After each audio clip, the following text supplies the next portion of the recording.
Hey guys, it's Amy at Zoe Beck, and I'm going to do my weekly update for September 24th, 2023. So, this week I did a reading vlog. I read Fourth Wing, which again, I'll talk more about that here. If you don't want to hear about those thoughts though, you can see my reading vlog. It is spoiler free.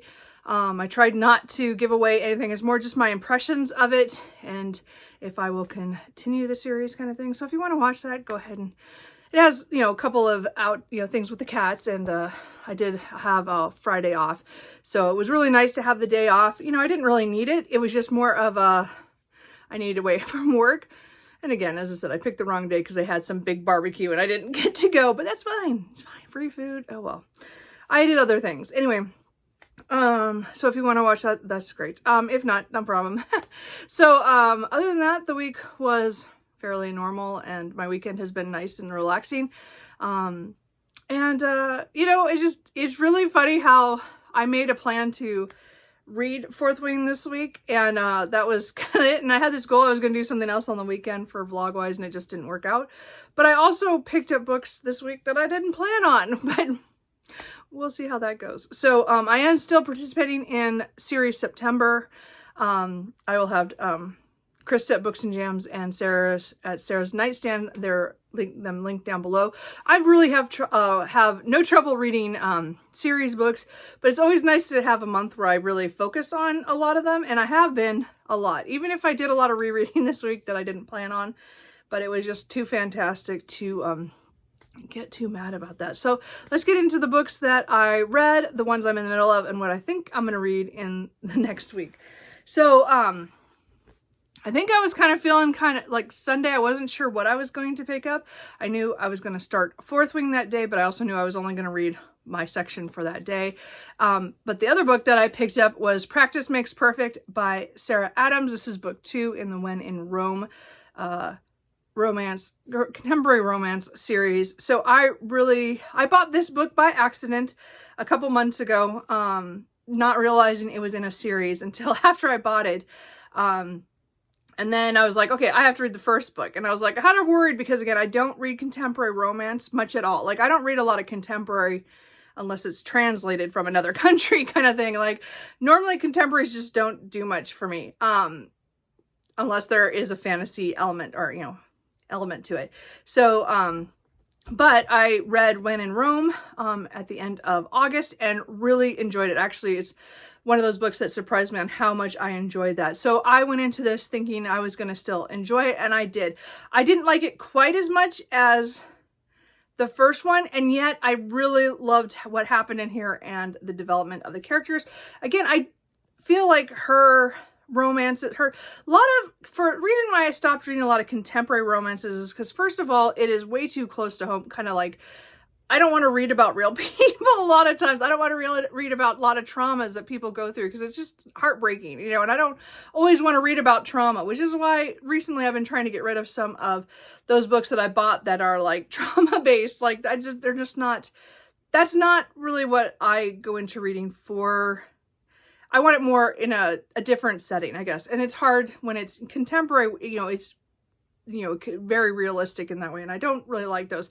But these, for some reason, her rom-coms are funny to me, and they're small town life, with a slight other element to it of, somebody coming in who doesn't live in this small town, and then the people who live there all the time. So you get to know the whole town and how they all work together or work against each other. And then again, there's the love story, which is mostly people try not to fall in love because of their different choices in life and things. And it was just, I really like this one. This follows the main male character from the first book, his youngest sister, who owns a flower shop, and the love interest is one of the bodyguards of one of the main protagonists in When in Rome. So the female.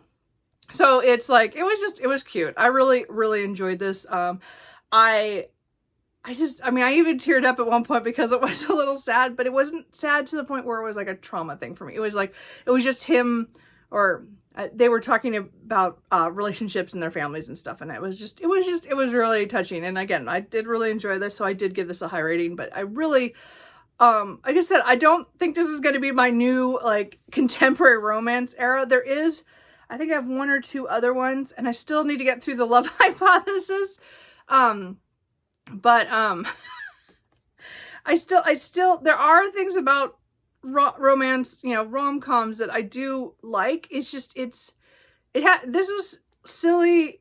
The things that were, the silliness was kind of fun. And it wasn't like, there wasn't the big, at the end, I don't know, there wasn't that stupid thing at the end, the third act thing. I mean, there was things that happened in the third act, but not where it turned me off for the whole book. So anyway, I love this series. I don't think I'm going to read the other series that, I think there's a sports one that she has, because the premise doesn't interest me. Not because it's sports, because just there was something about, I don't remember what it was.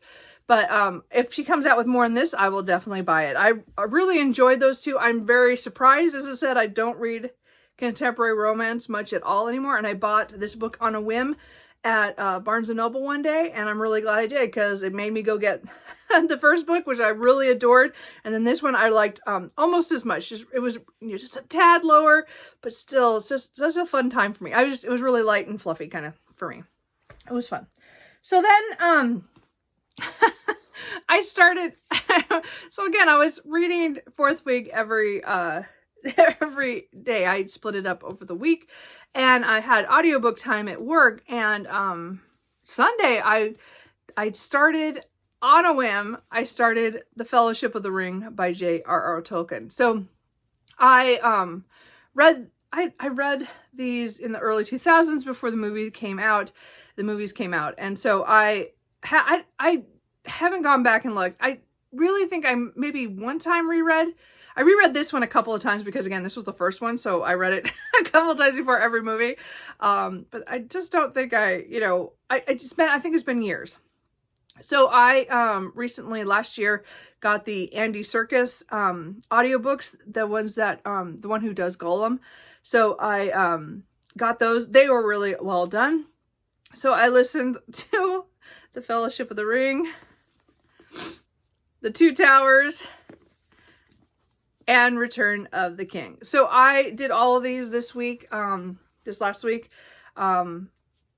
I finished Return of the King yesterday, so yesterday morning. The audiobook I finished Friday night. So it really took me 2 days for each one. I listened to them a lot. And I listened to them while I was playing Animal Crossing. You know, in the car, and then, as I said, work was really pretty quiet this week. I mean, it wasn't bad. It was quiet. And then again, I was taking Friday off. So I was in the car quite a bit that day. So I got a lot of Return of the King done that day. I just had to finish some of the appendices. Was not in the audiobook. The first two were, but not the last four or whatever, 4 or 5. So I read those yesterday morning. And I don't think I read the appendices last time. So that was really good to get actually do that. So I am so glad I reread these. These were just, I mean, what can you say about Lord of the Rings that nobody has said? But I just want to say that even though I hadn't read them in years, and I've watched the movies, the extended version movies of the Lord of the Rings are my favorite movies. Like, of all time. Like, if I had to pick the only ones I could take, like, to a desert island, it would be those movies. I could watch them over and over. And yes, I'm rewatching them. I've watched Fellowship of the Ring on Friday night, and last night I watched The Two Towers, and tonight I'm going to be watching The Return of the King.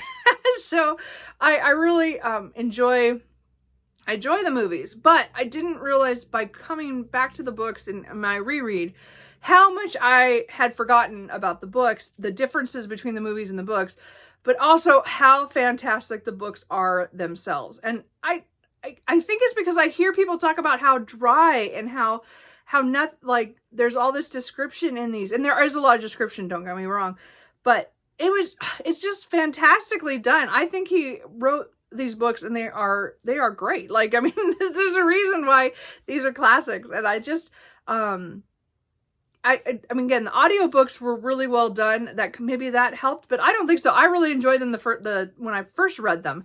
And I just thoroughly enjoyed my reread by doing them by audio. I also have a set of audiobooks by Rob Ingalls. So I'll probably, the next time I reread these, which I am not going to put off for too long. I think I'm going to give it a couple years and then I'll come back to this, because I cannot wait a couple, dozen years before I get back to these again.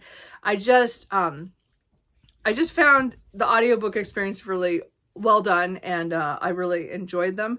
But again, it was more of, I just love being back in this world, and just how rich the history and the depth to everything, and the characters were just, are it. It's a great story. And I just, as I said, everybody knows that, but I just want to say I just loved my reread. I think that was one of the best things I've done this year, is because I meant to do that this year, but I just hadn't got around to it. And I just said, I picked up, because I didn't know what I wanted to listen to, and I decided to go with a reread on Sunday, and I am so glad I did. And I did not mean to read all of them. I was going to do one a month, but no. After I started, I was like, no, we are going through this anyway.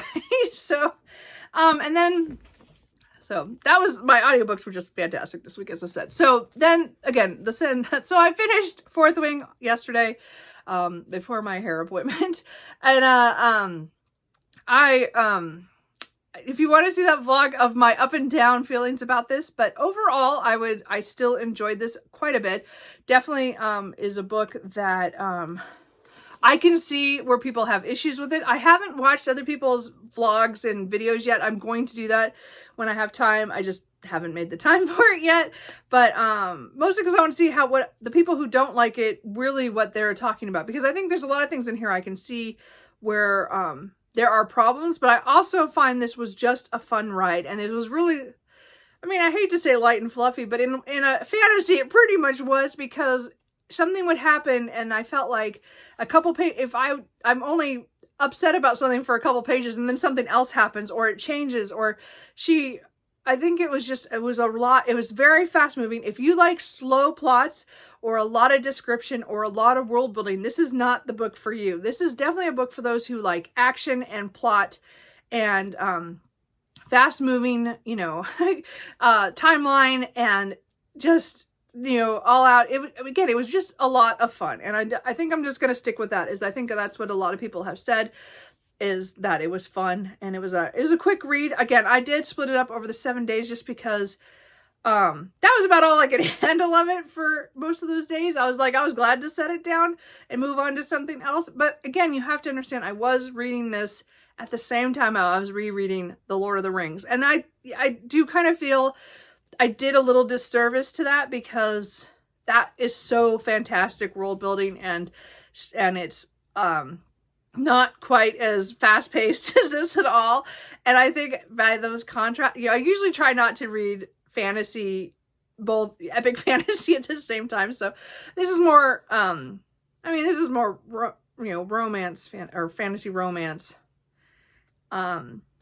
But it's fantasy. This is a different world. This is different stuff. It has dragons. It's pretty cool. I love the way it went in the end. Even though there was a moment there where I wasn't so sure about this book, because they did something that I had previously had happen in another book I read earlier this year that I was like, I don't know about this. And again, like that book, it went in a way that I didn't expect, and then it kind of twisted it. So I just had one moment of, I don't know. I got that far into that book and then I didn't like it. So overall, I really enjoyed it. As I said, I'm not going to be recommending this all over the place. I think this is really good for those who want something light and fluffy. There are stakes in here. Everybody's trying to kill everybody. I think that's part of the fun of it, or the little stress of it as you're reading it. But I overall enjoyed it, and I will be continuing and reading the next book. But I did get that done, which is, again, I'm not super on the reading new books when they come out. Clearly, it still took me 4 months after I bought it to get to it, but I did. So then let's talk about the books that I'm in the middle of. So, of course, my next audiobook was The Silmarillion by J.R.R. Tolkien. I also bought, using a credit, I bought the Andy Serkis version. So I'm just going to continue on, because again, I do have the by another narrator, but I just want to get all the Andy Serkis ones, because he did a really great job. And his voice right now is Lord of the Rings to me right now. So I have never read The Silmarillion. So So far, I'm only about, oh, let's see here. I'm about 45 pages into it.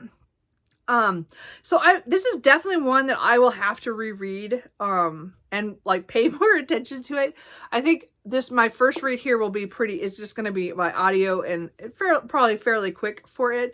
And then I'm going to have to go back and read it physically at some point when I want to take the time for it.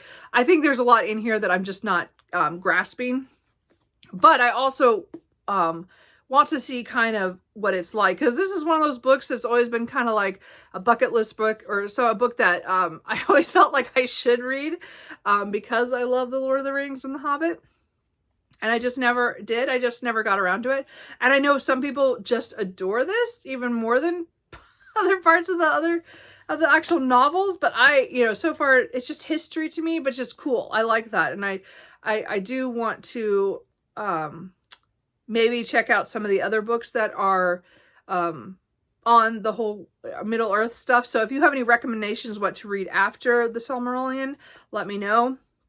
Because I don't know if I want to read any of those other books they've come out with about different histories and things about it, or different stories. I don't know. I haven't really looked into it. So anyway, but I'm hoping that I get this, because this is a book I wanted to read this year anyway. Again, it's been on back of my mind to get this done the last couple years, and I just haven't done it. And I wanted to reread the Lord of the Rings before I did it, and I'm glad I have at least started that. So I'm working on that. Physically, I'm reading Mammoths at the Gate by Ning Vo. So this is the book 4 in the Singing Hills cycle. So I'm only about 50 pages in, yeah. So I'm just a little under half. I think it's 118 or something pages. I know it's not very long. Yeah, 118 pages. So this one follows the cleric. I don't even know how you say their name, but they have come home to their abbey, and there are 2 mammoths at the front of the gate, and they are huge, and they are there to are in relation to a person that was the cleric's mentor or whatever, his death. So it's like so it's it's fantastical, because these are huge mammoths that are like battle mammoths that are there for a purpose, and then there's stuff going on within the abbey after one of the elders has passed. So and dealing with that. So far so good. As I said, I've really enjoyed all of these, so I'm hoping to get that done today. And then I'm hoping to get back to Emily Wilde's Encyclopedia of Fairies by Heather Fawcett. I did start this Wednesday, something like, I read 18 pages of it, and then I kind of set it aside because I was so into because I started one night thinking, oh, well, this will be my physical read after I finish Practice Makes Perfect, other than I was reading Fourth Wing. And then I just got so much into the Lord of the Rings, listening to those whenever I could, and then reading my section of Fourth Wing. So I put aside another physical book to deal with later. So this one, I only read the first 18 pages. So far I like it. Emily is gone to this island, and is pretty rustic, and she's there to study the fairies that are there for her book, the Encyclopedia of Fairies. And it's her, she's kind of grumpy and stuff. And I think she brought her dog that she brought along, poor thing. And so she is this scholar who's trying to get some stuff done, but she isn't very personable. But anyway, so and I think one of her colleagues is going to show up at some point, but we'll see. As I said, I liked the first 18 pages that night when I read it. I just haven't got back to it, and I do intend to continue that after I finish my library book, because I want to get that back to the library. And then the 2 books, I think I'm going to read this next week. And again, I don't know what else I'm going to read yet. I don't know. We'll see when I get through those books. I don't know, audio-wise, I do want to continue on with the Chronicles of St. Mary's series with a Symphony of Echoes by Jody Taylor. I got the audiobook from the library. It just came in this week, so I want to make sure I get to that. So I'm probably going to listen to that. And this is about historians who travel in and out of time to see what happens at different places. And this is from the aftermath of the first book. I want to see what happens. I've never continued past book 1. So this book 2, I want to see if this is a series I want to start collecting all the books to, or getting, or audio, whatever I decide to do, because audios were really good that I listened to the first book. So anyway, we'll see what happens. I want to see what the historians are up to, and we'll see if I will enjoy that series. It's a really long series, so that could be another one I add to my list. And I'm also doing a buddy read this next week with Berna from Burnish Bookish Adventures, and we are going to do How to Marry a Millionaire Vampire by Carolyn Sparks. So I've never read anything by Carolyn Sparks, but I hear she's really funny for her paranormal romances. So this one, again, has to do with vampires, but I know something happens where something happens with his tooth, and so he needs a dentist, and he goes to a emergency dentist, and the woman there is in witness protection because she saw somebody, I think someone get killed. She witnesses a murder, and so she's in witness protection. But she's a dentist, I think, or something like that. And so she is supposed to be hiding out, but I think when he shows up, so she's gonna help the vampire. I don't know if she knows vampires exist. I don't know how that works here yet, but I think when he shows up, then the mob shows up to try to kill her at the same time. I think that's how they get thrown together. I'm not positive. That's all I remember from the first chapter that I read for a try a chapter tag. This is one I did a couple of years ago that this has been waiting to read, and Berna and wanted to try to read one of the some kind of series. So we chose this one. We're hoping this is good because I have heard good things about this series. I just have never gotten to it. And again, as I said, I hear it's really funny, and the first chapter was funny that I read. So anyway, I'm going to reread it because it's been, I don't know, 2 or 3 years. So anyway, so we're going to start that and read that this week. So that is all the books. That is all the updates. What are you guys reading? I'm marked now, like, is it I can't believe it's already the end of September, and I'm already, like, I have to film my TBR for October, and I'm like, wait, I'm not done yet with all the series books. I looked at I have like a dozen still sitting next to me that I want to read, so now I'm like, what am I going to do? So we'll have to see what happens with that. Yeah, so anyway, I should have a tag video up this week as well as my TBR, so I'll have a little bit more content than normal, but I did film some stuff, and I'm going to film my TBR as soon as I figure it out. So anyway, what did you guys read this week? Did you guys get a lot done? Did you fall down a rabbit hole like I did with the Lord of the Rings? I'm really looking forward to rewatching the Return of the King tonight, because it's been a nice tradition this vacation weekend that I had at home, and I do want to get to that. So other than that, I think that's it. So I will talk to you guys later. Bye.